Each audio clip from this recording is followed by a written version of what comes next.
Olá pessoal, bom dia, boa tarde, boa noite, boa madrugada.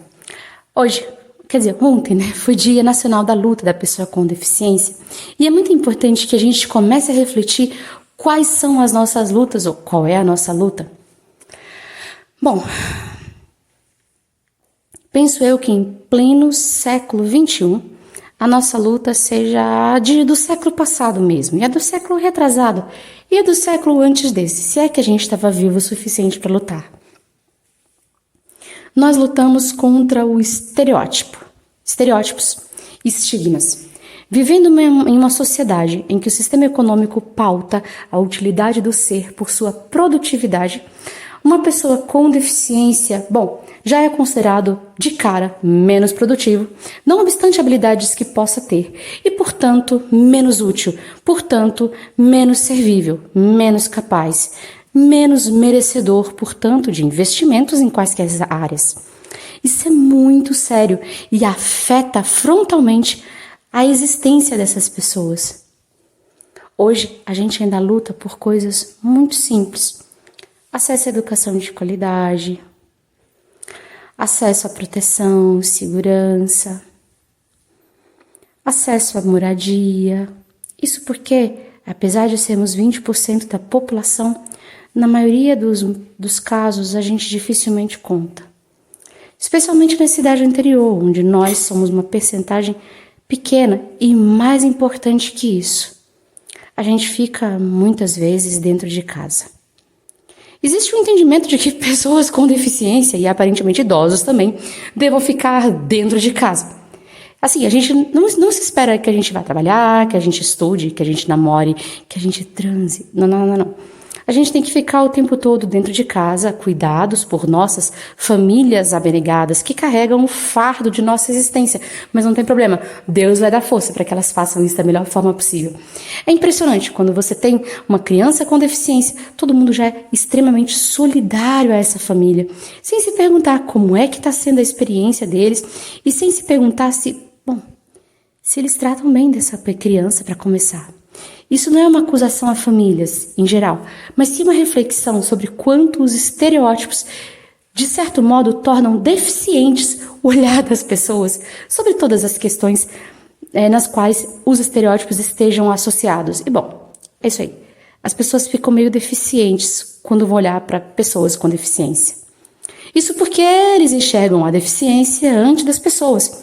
E como a gente luta para tornar cada vez mais claro, desculpa aí, gente, a pessoa vem primeiro.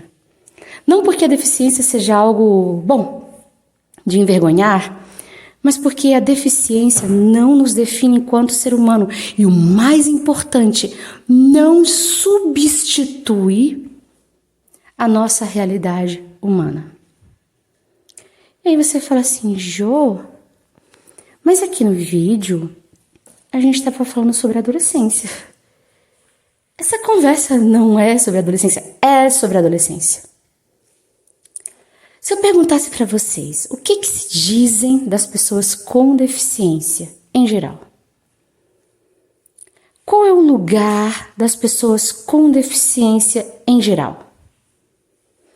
As escolas ficam exultantes quando recebem alunos com deficiências importantes? Nós temos professores amplamente capacitados para acolher crianças com deficiência em todas as escolas do Brasil? Não. Num país em que a educação não é prioridade, a educação de pessoas diversas vai ser menos prioritária ainda. A privatização da educação está trazendo uma qualidade cada vez menor para a educação pública, vide a reforma do ensino médio, que privilegia adivinha quem e adivinha bem por quê. Então, quando a gente pensa nas pessoas com deficiência, a gente fica bem escondidinho, porque na verdade não se espera que a criança com deficiência vá muito longe. Porque antes de ser criança, ela é deficiente. O deficiente, a deficiente. É isso aí. Quem nós somos, a pessoa que nós somos, fica para escanteio. E acredite, essa generalização custa muito caro. A adolescência é marcada por um período como o período em que a gente deixa de ser criança e começa a ensaiar para ser adulto. E para isso, a gente precisa construir uma coisinha muito básica e essencial: identidade. Enquanto durante a infância a gente quer ser igual ao papai, igual à mamãe, à professora, na adolescência a gente quer ser igual à nossa tribo. A gente quer ter uma tribo e a gente quer desafiar as regras para descobrir quem nós somos.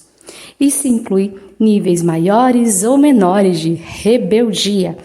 E aí, vocês já viram muitas coisas sobre adolescentes deficientes rebeldes? Adolescentes rebeldes com deficiência? Não.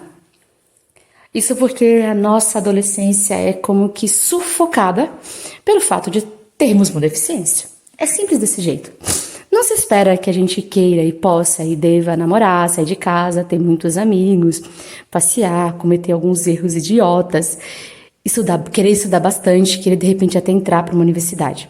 Sim, eu sei que isso parece uma generalização, afinal de contas, muitas famílias acreditam e lutam para que seus filhos tenham acesso a todos esses espaços. Mas a verdade é que a baixa escolaridade das pessoas com deficiência é um negócio assustador e não é comparável à escolaridade das outras pessoas sem deficiência, com outros recortes na sociedade. Vocês entendem o que eu estou dizendo? Então, se você pegar um grupo de pessoas sem deficiência com os diversos atravessamentos históricos culturais e pegar esse mesmo grupo de pessoas com deficiência com os mesmos atravessamentos, não vai bater os dados. É como se a gente estivesse fora da margem da sociedade. É como se a gente estivesse à parte. Entende? Isso é muito complicado. Porque o que acontece quando a pessoa não tem acesso à educação, não tem acesso à informação, não tem acesso à saúde, não tem acesso a oportunidades de empregabilidade? Qual é o nome disso, meus queridos? Vamos lá. Vulnerabilidade. Essa vulnerabilidade vem da deficiência? Não, amores. Essa vulnerabilidade vem do estigma. Essa vulnerabilidade vem do preconceito que cerca a deficiência. Preconceito esse que é baseado justa e precisamente no fato de que antes de você ser um adolescente, você é um deficiente. Antes de você ser uma mulher, você é uma deficiente. Antes de você ser uma profissional, nossa, e você trabalha! Parabéns! É, patético desse jeito. Isso porque a maioria das pessoas com deficiência não tem acesso ao emprego. E elas não têm acesso porque elas não têm oportunidade. E elas não têm oportunidade porque acredita-se que se uma pessoa com deficiência importante encontra o trabalho, parabéns! Por isso que cada vez mais o mercado de trabalho, para cumprir as cotas, busca fakes deficientes. Pois é, não bastava as fake news, a gente tem os fakes. Com todo respeito, tá? Para quem tem realmente deficiências, dificuldades que prejudicam a vida dele. Tipo assim, monocular é cego. Vocês conhecem algum cego que dirige? Não. Então, assim, pessoa que usa muleta, é preferível a pessoa com cadeirante. E por aí vai. A verdade é que quanto mais neoliberais se tornam as coisas, mais a gente fica para trás. Quanto mais a deficiência cresce como estigma, como definição do ser humano, como substituta da identidade do ser humano, mais a gente se torna excluído e vulneráveis. E isso é um sumidouro de potenciais. Ok, vocês sabem mais ou menos quem eu sou, né? Joyce Guerra, cega, psicóloga, filósofa, ativista pelos direitos da pessoa com deficiência, casada, com 3 filhos, legal. O que talvez vocês não saibam é que muita gente, melhor que eu, com deficiência, não teve as mesmas oportunidades. Imagina que legal o mundo seria se todas as pessoas com deficiência pudessem aí existir e, de repente, ajudar as pessoas a pensar que não se trata de inventar a roda de novo, só fazer que todo mundo possa girar. Eu podia aqui falar de direito, mas eu queria falar mais. Eu queria falar de benefícios. A sociedade só tem a ganhar com as pessoas com deficiência. A inclusão, mais que favor, que não é, mais que direito, que é a evolução do marco civilizatório para a sociedade inteira. Vocês entendem isso? Na medida em que a gente se torna uma sociedade cada vez mais inclusiva, cada vez mais perceptiva, sensível às diversidades, a gente vai se tornar uma sociedade mais justa, mais igualitária, com mais saúde mental, menores índices de, literalmente, desperdício de vidas. Gente, então se vocês pensarem bem, a luta não é simplesmente das pessoas com deficiência. A luta é de todos nós. Todos nós que queremos um mundo melhor, todos nós que queremos mais oportunidades, todos nós que queremos um trabalho que não precarize a existência das pessoas, mas que ajude as pessoas a viver. Todos nós. Essa luta é de todo mundo. Muito obstante as pessoas com deficiência tenham um lugar de fala e possam falar dessa realidade melhor que outras pessoas sem deficiência, é muito importante dizer que, na verdade, não temos lutas separadas. Luta das pessoas negras, das pessoas com deficiência, da comunidade LGBTQIA+, na verdade é uma luta só. É uma luta para que o ser humano torne-se cada vez mais humano. Inclusão é marco civilizatório. E a adolescência é uma oportunidade muito bacana da gente descobrir quem a gente é. Para além dos nossos estereótipos, uma oportunidade que não deve ser desperdiçada.